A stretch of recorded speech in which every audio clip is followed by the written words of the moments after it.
எல்லா புகழும் இறைவனுக்கே. நம் அனைவர் மீதும் இறைவன் புறத்திலிருந்து அமைதியும் சமாதானமும் நிறைவாக உண்டாகட்டும். இன்றைய தியான எடுப்பை துவங்கலாம். உணர்வுகள், உணர்ச்சிகள் அப்படின்னா என்னங்கிறத பற்றின புரிதல் ரொம்ப நாளா நமக்கு கொடுக்கப்பட்டு கொண்டே இருக்கிறது. அதில் உணர்வுகளை மேலாக வைத்து உணர்ச்சிகளை கீழாக வைத்து நாம் வாழ வேண்டும். உணர்ச்சிகள், உணர்வுகளை மிகைக்க நாம் ஒருபோதும் அனுமதித்து விடக்கூடாது என்ற ஞானமும் வழிகாட்டலும் நமக்கு கிடைத்துக் கொண்டிருக்கிறது. உணர்வுகள் என்றால் நன்மை, நல்ல குணங்கள், நல்ல நோக்கங்கள். உணர்ச்சிகள் என்றால் தகாதவை, கெட்ட நோக்கங்கள், கெட்ட குணங்களாகும். இப்போ கவலைப்படுறது உணர்ச்சி. கவலைப்பட்டு என்னாக போகுது? நடந்தது நடந்து போச்சு, நடந்தது இறைவனுடைய தீர்ப்பு, நாளைக்கு நன்மையா நடக்கும், நாளைக்கு நன்மையா நடக்கணுங்கிற விருப்பம் மனசுல இருக்கு அப்படின்னு அந்த விருப்பத்தை கவனிக்கிறது உணர்வு. அவசரப்படுறது உணர்ச்சி, பொறுமையா இருக்கிறது உணர்வு. கோவப்படுறது உணர்ச்சி, வெறுப்பை கொட்டுவது உணர்ச்சி, சகித்து போவதும் மன்னித்து விடுவதும் உணர்வுகள். பொறாமைப்படுவது உணர்ச்சி, வாழ்த்துவது உணர்வு. பெருமைப்படுவது உணர்ச்சி, எல்லா பெருமைகளும் இறைவன் ஒருவனுக்கே என்பது உணர்வு. உணர்வுகள், உணர்ச்சிகள் இந்த ரெண்டுமே நம்ம மனசுல இருக்குது. ரொம்ப முக்கியமா நம்ம என்ன கவனிக்கணும்னா, எந்த ஒரு செயல் நம்மளால செய்யப்படும் போதும் இந்த இரண்டுமே எழுகிறது. ஒரு துளிர் போல முளை விடுகிறது. ரெண்டுமே இருக்கு. ரெண்டுமே ஒரு முளை விடும், எட்டி பார்க்கும். அதில் நாம் எதனை வளர்த்தெடுக்கின்றோம் என்பதுதான் இங்கே முக்கியம்.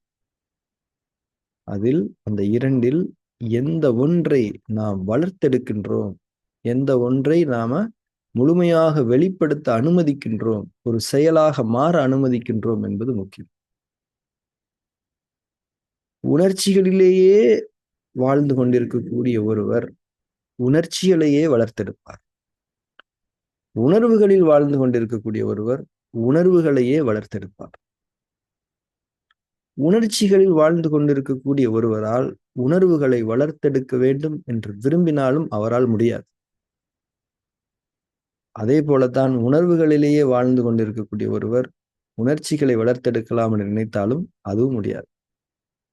ஒரு ஒத்த தன்மை, அதாவது ஒரு குறிப்பிட்ட தன்மை அதை ஒத்த இன்னொரு தன்மையையே வளர்த்தெடுக்கும் என்பதை நாம் புரிந்து கொள்ள.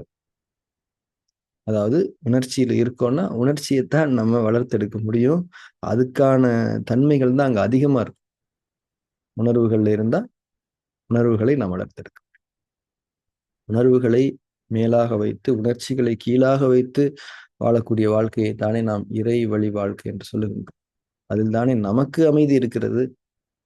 நம்முடைய அமைதியை கொண்டு இந்த உலகத்தோடு நாம் இணக்கமும் சமாதானமும் அடைந்து கொள்ளும். இப்போ ஒரு சிம்பிளான கொஸ்டின், நம்ம எல்லாருமே இதை அனுபவிச்சிருக்கோம். நல்லது செய்யணும்னு நினைக்கிறேன், ஆனா செய்ய முடியல. பொறுமையா இருக்கணும்னு நினைச்சேன், இருக்க முடியல. கோவமே படக்கூடாதுன்னு நினைச்சேன், கோவப்பட்டுட்டேன். கவலையே படக்கூடாதுன்னு நினைச்சேன், இப்ப கவலையில மூழ்கி இருக்கிறேன். இது பிராக்டிக்கலா நமக்கு நடந்துட்டு இருக்கு. ஏன்னா நாம உணர்ச்சிகள்லயே இருக்கிறதுனால நம்மளால உணர்வுகளை, அந்த முளைவிட்ட அந்த உணர்வுகள் உணர்ச்சிகள் அந்த ரெண்டுல உணர்வுகளை வளர்த்தெடுக்க முடியல, நம்மளை டெவலப் பண்ணிக்க முடியல. ஏன் இந்த நிலைமை அப்படின்னா, நாம அதிகமாக அதிகம் புற சூழலிலேயே இருக்கின்றோம்.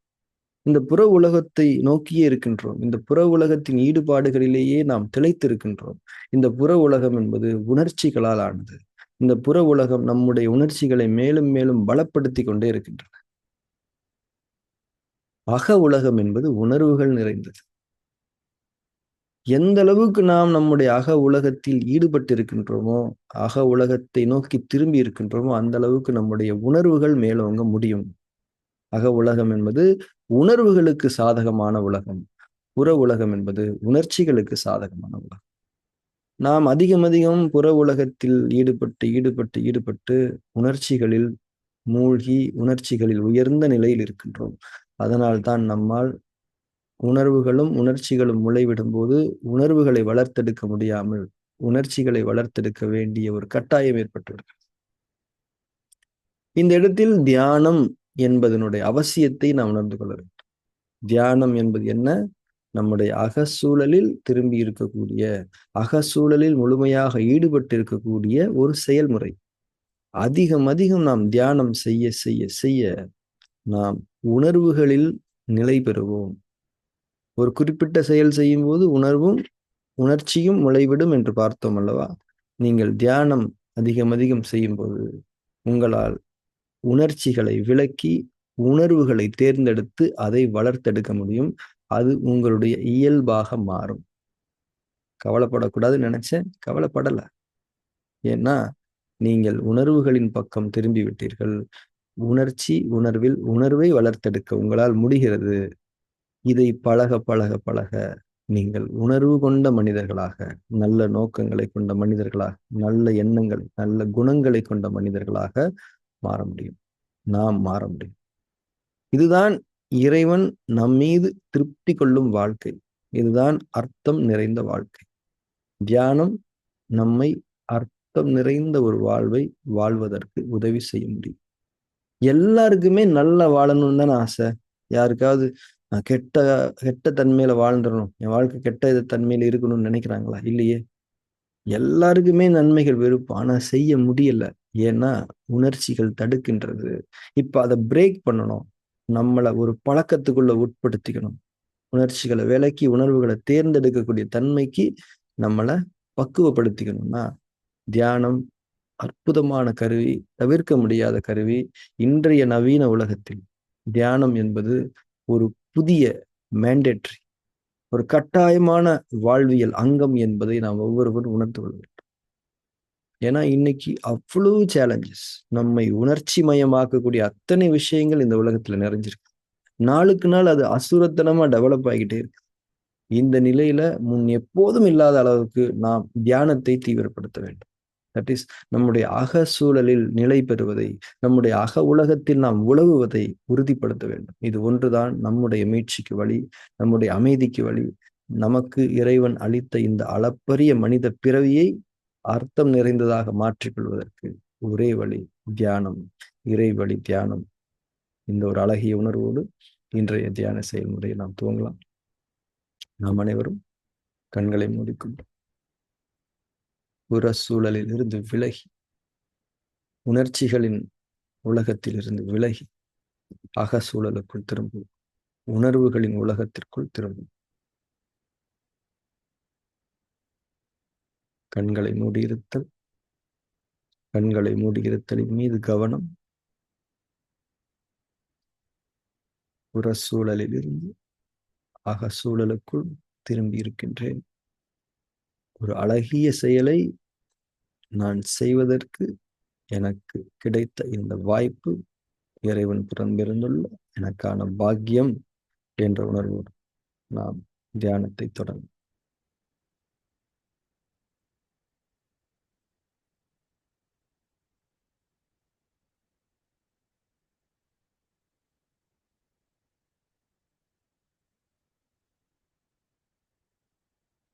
உடலை அதிட்டானாவில் நிலைப்படுத்திக் கொள்ளுங்கள். சுகமான ஒரு இருக்கை நிலை, இருப்பு நிலை,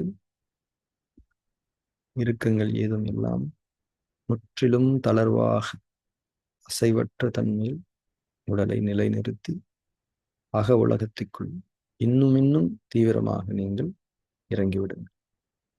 உணர்வுகளின் உலகம், நன்மை தீமைகள் பிரித்தறிவிக்கப்படுதலை தெளிவாக செவியேற்க முடியக்கூடிய உலகம் அது அக உலகம்.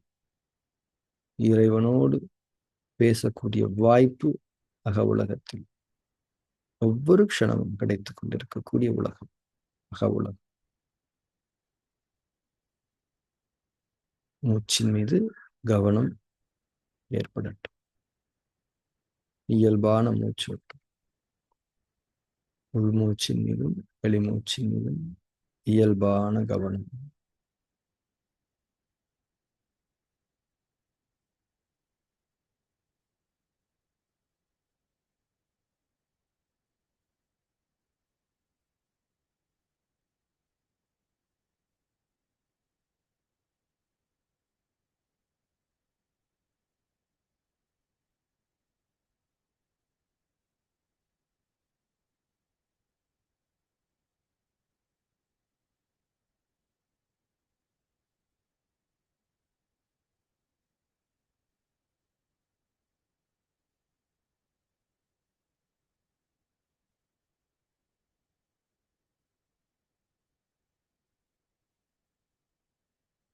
மூச்சின் மீது கவனம், கவனத்தோடு உணர்வு. மூச்சு நமக்கு கொடுக்கப்பட்டு கொண்டிருக்கிறது. நாம் பெற்று கொண்டிருக்கின்றோம். கொடுப்பது இறைவன். கொடுக்கப்பட்டது நமக்காகவே படைக்கப்பட்டது. நன்றி உணர்வோடு ஒவ்வொரு உள்மூச்சின் மீதும் கவனம் இருக்க வேண்டும்.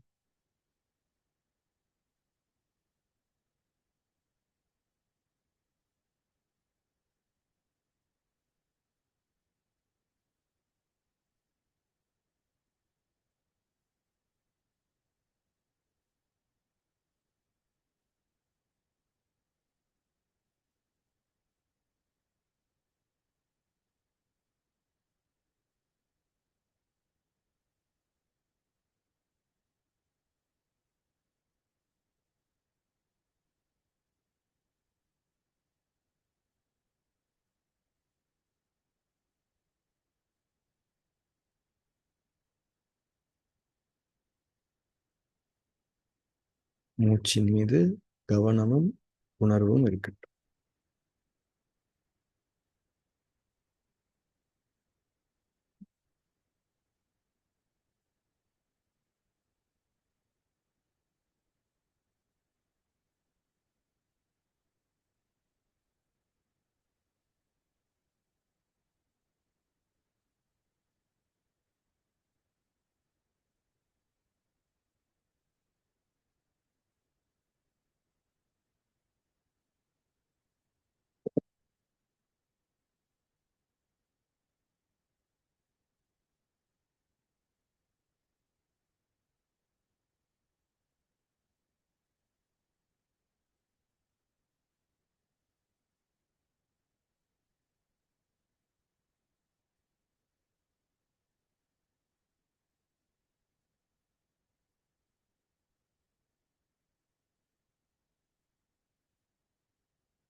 இப்போ நாம ஃபார்ம் 3 செய்ய தொடங்குறோம்.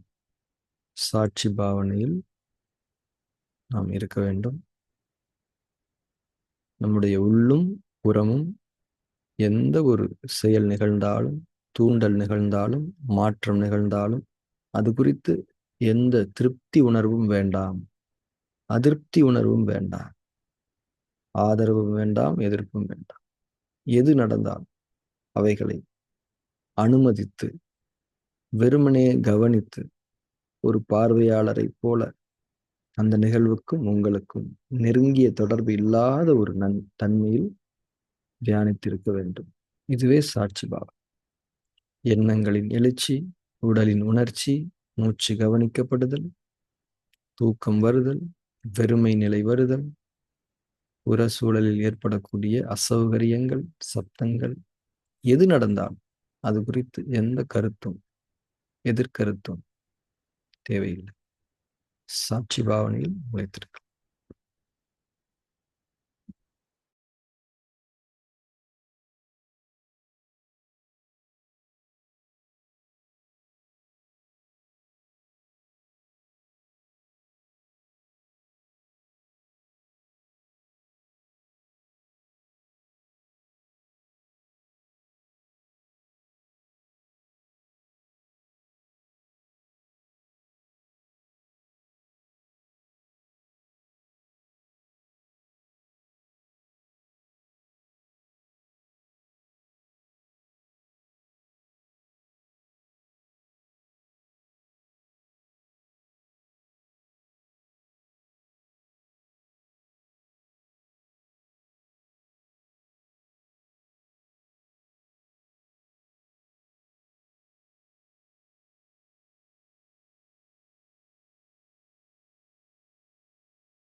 அதிட்டானாவிலிருந்து தளர்ந்து கொள்ளலாம்.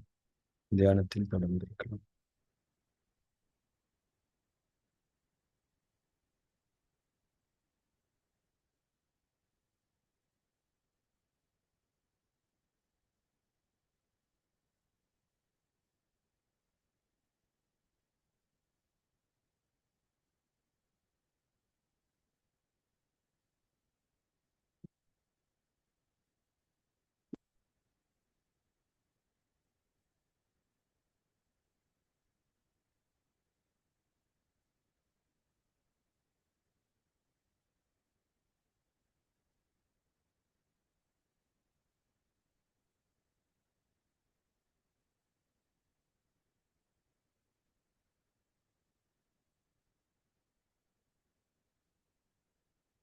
தியானத்தை நிறைவு செய்து கொள்ளலாம். கண்களை திறந்து.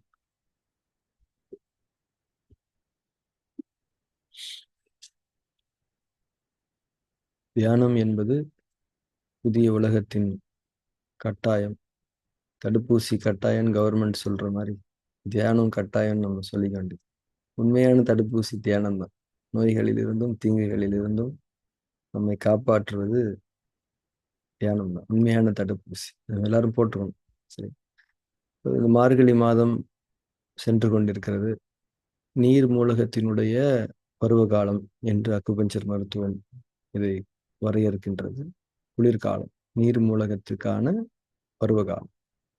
இந்த பருவ காலத்துல நம்முடைய கழிவு நீக்க அமைப்புகள் என்பது புதுப்பிக்கப்படும். அடுத்தடுத்து வரக்கூடிய பருவ காலங்களுக்கு தக்கவாறு கழிவு நீக்க மண்டலம் உறுதி பெறக்கூடிய வாய்ப்பு இந்த மார்கழி மாதத்தில் நமக்கு நிகழும். ஸோ மார்கழி மாதம் என்றாலே நம்முடைய தென்னிந்திய கலாச்சாரம் காலையில சீக்கிரம் எழுந்துக்கும். ஏன்னா காற்று பிராண சக்தியினுடைய முழுமையை நாம் பெற்றுக்கொள்ள வேண்டும் என்பதற்காக காலையில சீக்கிரம் எந்திரிக்கணும்னா நைட்டு சீக்கிரம் தூங்கும். மார்கழி மாசம் காலையில சீக்கிரம் எழுந்துக்கிறது அப்படிங்கிறது எவ்வளோ கஷ்டம்னு நைட்டு லேட்டா தூங்குனீங்கன்னா தெரியும். ஏன்னா காலையில பயங்கரமா குளிரும், சுகமா போர்வை இழுத்து போத்திட்டு தூங்கலாம். ஆனா காலையில சீக்கிரம் எந்திரிக்கணும். எவ்வளோ சீக்கிரம் எந்திரிக்க முடியுதோ அவ்வளோ சீக்கிரம் எந்திரிக்கணும். கோல்டு வாட்டர்ல ஷவர் பண்ணணும். கோல்டு வாட்டர்னா தெரியும் இல்லையா, பச்சை தண்ணி. அதே போல குளிர்காலங்கள்ல பாடி வந்து தனக்குள்ள ஒரு கதகதப்பை, ஒரு வெப்பத்தை உருவாக்கி கொண்டே இருக்கும். அது நமக்கு பாதகமாக அமைந்து விடாத வகையில் ஆக்கிக் கொள்வதற்காக நாம அதிகமாக திரவ ஆகாரங்களை எடுத்துக்கொள்ள வேண்டும். அதுல மோர் ரொம்ப முக்கியமானது. பொதுவா சொல்லுவாங்க குளிர்காலத்துல மோர்லாம் சாப்பிடாதீங்க, தயிர் தான் சாப்பிடக்கூடாது. மோர் வந்து கண்டிப்பா நம்ம சாப்பிடணும். அது குளிர்காலங்கள்னால குடல்களுக்குள்ள ஒரு எக்ஸசிவ் ஹீட் டெவலப் ஆகாம தடுக்க உதவக்கூடிய ஒரு தன்மை இருக்கிறது. அதே போல நிறைய வாக் பண்ணுங்க. நிறைய வாக் பண்ணும்போது நம்முடைய எலும்பு கட்டமைப்பு ஒரு சீரான இயக்கத்தில் அமைந்து நீர் சக்தியினுடைய பரவல் நம்முடைய உடலின் மூளை முடுக்கெல்லாம் சென்று சேர முடியும். ஸோ இந்த மார்கழி மாசத்துல இந்த குளிர்காலங்கள்ல பொங்கல் வரைக்குமே கழிவு நீக்க மண்டலம் எவ்வளவு தன்னை உறுதிப்படுத்திக் கொள்ள முடியும் அவ்வளவு உறுதி அடை. அந்த உறுதியை கொண்டு அடுத்த ஒரு வருஷத்தை ஓட்டிடலாம். இந்த அளவுக்கான ஒரு வாய்ப்பு தியானம் அதுல ரொம்ப முக்கியமானது. தொடர்ந்து இறை பொருத்தத்தில் நாம் இணைந்திருப்போம். நாளை தியான வகுப்பில் சந்திக்கலாம். Thank you very much.